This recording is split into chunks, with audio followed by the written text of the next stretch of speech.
নমস্কার বন্ধুরা, আমি শিউলি আর একটা নতুন রেসিপি নিয়ে তোমাদের সামনে চলে এসেছি। আজকে বানাবো খুবই সাধারণ উপায়ে ফ্রাইড এগস। আজকে শিবরাত্রি, তাই বরের একার জন্য রান্না করছিলাম, তাই ওর জন্য একটু ফ্রাইড এগস বানিয়ে দিলাম। প্রথমে চালটা 1 ঘন্টা ভিজিয়ে রেখে দিয়েছিলাম, বাসমতি রাইসটা। তারপর এখন সেদ্ধ করে ভাত করে নিলাম, একটু শক্ত থাকতে নামিয়ে নিয়েছিলাম। এদিকে গাজর, বিনস আর মটরশুঁটি সব ছাড়িয়ে কুচো করে রেখেছিলাম। ভাতটা হয়ে গেছে, দেখো ফ্যানটা ঝরিয়ে নিয়েছি। একটু উপর থেকে রিফাইন্ড তেল দিয়ে দিলাম যাতে ভাতটা লেগে না যায়। এদিকে কড়াইতে রিফাইন্ড তেল দিয়ে সব সবজিগুলো ভেজে নিলাম। ভেজে নেওয়ার পর দিয়ে দিলাম একটু বিরিয়ানি মশলা আর ওই সেদ্ধ করে রাখা বাসমতি রাইসটা। তারপর একটু নাড়াচাড়া করে ঘি, গরম মশলা দিয়ে নামিয়ে দিলাম। খুব সাধারণ উপায়ে এটা বাড়িতে অবশ্যই ট্রাই করো তোমরা, খুব তাড়াতাড়ি হয়ে যায় আর কোথাও নিয়ে যাওয়ার জন্য খুবই একটা উত্তম রেসিপি।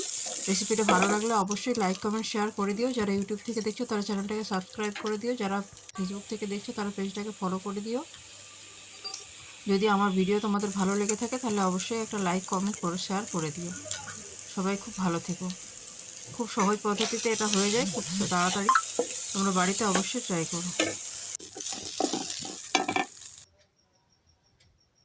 দেখো হয়ে গেছে, আমি এবার গপুকে ভোগ লাগিয়ে দিচ্ছিলাম।